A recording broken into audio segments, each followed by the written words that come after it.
Hello everyone, welcome to my channel அறுசுவை இது தனி சுவை.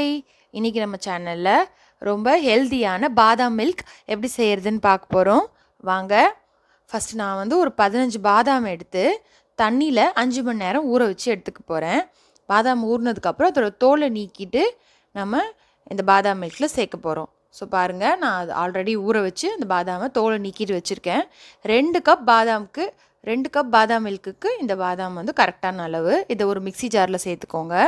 சேர்த்துட்டு இது கூட ஒரு 6-7 ஏலக்காய் எடுத்துக்கோங்க. அதோட தோலை நீக்கிட்டு அந்த விதைகளை மட்டும் சேர்த்துக்கோங்க. சேர்த்து மிக்சி ஜாரில் இந்த பாதாமையும் ஏலக்காவையும் நம்ம ஃபைனாக அரைச்சிக்கலாம். கொஞ்சம் குறை பாதாம் இருந்தாலும் பரவாயில்ல, அரைச்சி எடுத்துக்கோங்க. இப்போது ஒரு கடாய் வச்சுக்கோங்க.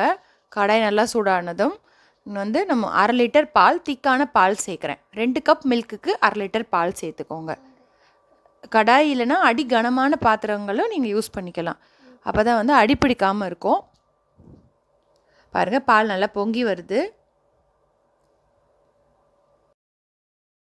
பால் நல்லா கொதிச்சு வருது பாருங்கள். இப்போ ஒரு கரண்டி வச்சு பால் அடி பிடிக்காத அளவுக்கு கலரிக்கிட்டே இருங்க.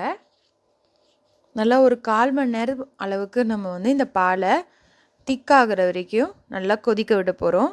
ஸோ அடி பிடிக்காத அளவுக்கு அந்த ஓரங்கள் இருக்க ஏடெல்லாம் எடுத்து விட்டு நல்லா கலரி விடுங்க.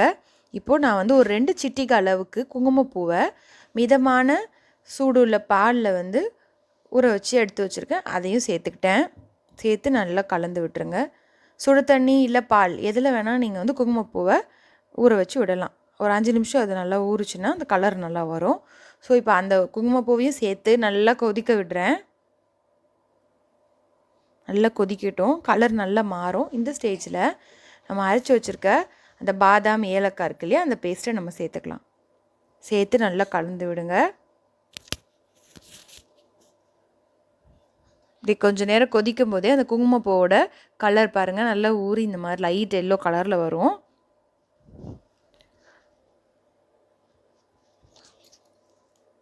இதை கலந்து விட்டுட்டே இருங்க.